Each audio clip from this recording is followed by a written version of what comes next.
А что будет, если я не пойду на выборы? Против твоей фамилии кто-нибудь проголосует другой, дядя Ваня какой-нибудь, или тетя Шура. Слушай, а тут давеча ходил человек из «Единой России», да? На работе.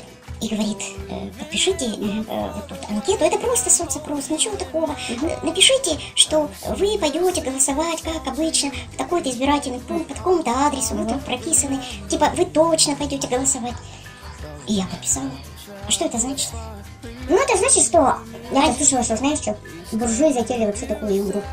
Оказывается, в каждом УИКе, да, избирательном участке, а их, по-моему, по Якутии более 1000, я не знаю сколько, да, на самом деле.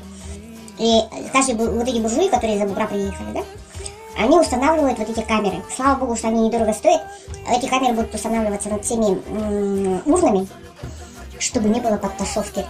Но я считаю, что легитимность, она должна быть вообще. Легитимность равно честности, я так понимаю. Если, например, эти выборы будут честные, да, каждый гражданин России пойдет и проголосует, тогда статистика будет честная. Вот я не ходила на некоторые же. Я же тоже не ходила. Ага. Значит, мой голос кому-то был отдан. Допустим, предыдущие выборы, там, за мэра, например, да, я не думаю, что они были очень сильно чистые. И вот наш народ, он всегда чего-то боится. Он пойдет только в том случае, да, если его чего-то не лишат. Лишат. Подождите, переговорю.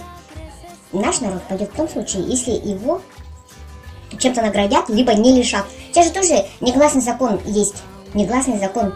На каждом избирательном участке должны пройти какие-то песни, пляски, танцы, да, культурные какие-то мероприятия. Раньше, помнишь, при коммунизме или социализме, что у нас было? Всегда продавали дефицитный товар.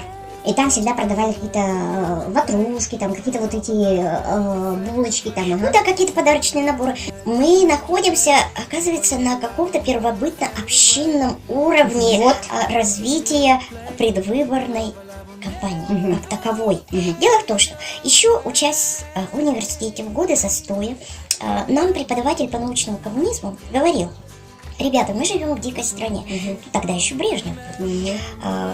Дело в том, что хоть у нас были одномандатные выборы, но все равно нас уговаривали: приходите все на выборы, все.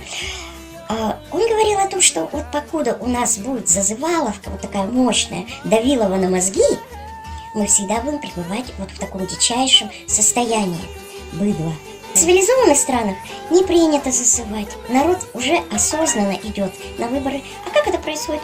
Идут с семьей в парк, гулять, есть попкорн, кататься там на этих американских горках. Ну и по пути там пошли и проголосовали. Потому что они уважают себя. Они считают себя гражданами своего государства. Их не нужно зазывать ничем. Когда у нас такое будет? Это он говорил, представляешь, еще в прошлом веке, нам преподаватель. Вот когда вы, говорит, ребята, доживете вот до такого состояния, вот тогда вы будете считать, что вы живете в достойной стране. Ну мы же что, не дожили еще, что ли? Так в том-то и дело, мы все остались. У меня такое ощущение, что мы вернулись обратно в 90-е. Нет, у меня такого ощущения нет. Я в 90-е была. Я помню, что был Арбат тут на проспекте Ленина, торговали все турецкими тряпками, китайских еще тогда не было. Но в то время вообще бандитская Россия была же. Там одни бандитизмы, ни одного закона, ничего не было. Ну, а сейчас посмотри, как мы цивилизованно живем. Ну, сейчас коррупция. Это все как-то все облагорожено, как говоришь. Не, ну коррупция сейчас тоже ушла на дно, она стала подпольной. Ой, у меня как-то рука дрогнет, я не знаю, за кого голосовать прямо-таки затрудняюсь. Вот мне как-то один преподаватель, психолог, говорил о том, что любая избирательная кампания, неважно где, в России, в США, там, во Франции, она зиждется, особенно это касаемо женского общества, на сексуальном моменте.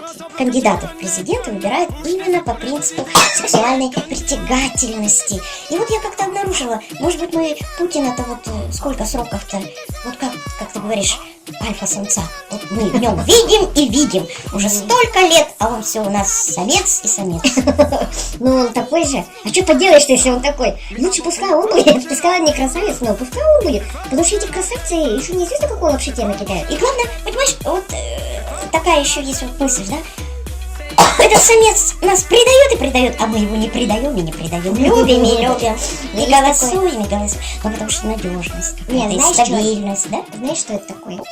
Это надежность и стабильность, ты права, да? И в то же время это верность идеалам, которые мы, извини меня, с грудью с материнским молоком впитали, как говорится, да? И несем до конца. Вот поэтому говорят, что Россия никогда не изменится. Она всегда будет такой же. Ей нужна сильная страной, да, железная. Да. Ну, перемен мы хотим, да? Но таких, кто кто придет-то? Мы боимся. Понимаешь, из одного дерьма в другое прыгнуть. Хотя дерьмо, оно и везде дерьмо.